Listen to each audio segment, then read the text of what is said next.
Hello mga kabayan, ayan. May munti kaming salo-salo na ito na aking kasama na si Nilda. May munti kaming birthday ng kanyang anak ngayon, March 29. So ito, may ginawa siyang import, ayan. Ito yung caramel, sweet caramel. Ito naman yung cake na yung gawa din niya. Yan.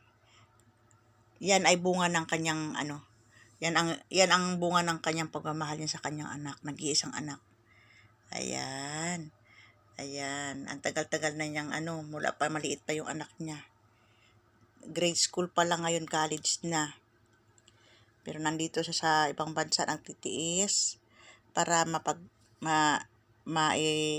mapag-aral ang kanyang anak.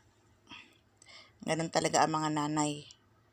Pag ang iniisip mo ay kinabukasan ng anak mo, lahat titiisin mo. Kalungkutan man, mapalayo man sa anak, hindi mo man lang mayakap makita ang paglaki ng anak mo sa bawat araw, ay lahat yun ay titiisin mo dahil ang iniisip mo rin ang para sa kinabukasan niya. Ayan po, ayan. Happy birthday, Ina. More birthdays and blessings to come. Ayan. Ayan po, ayan po. Dito po sa Bahrain yan. Pang ilang kontratahan na siya dito, pang-4 na. So dito na nga po yan nakakalbo. Tingnan mo na ba, nakakalbo na. Nakikita na yung mo. Kalbo na talaga yan.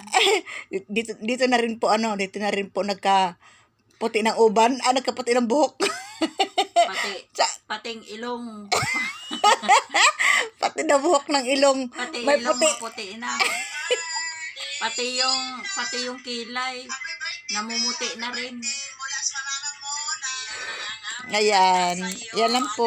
Maraming salamat. Ay, wag ko to ipos. Import. Ito na lang yung isa dito ko na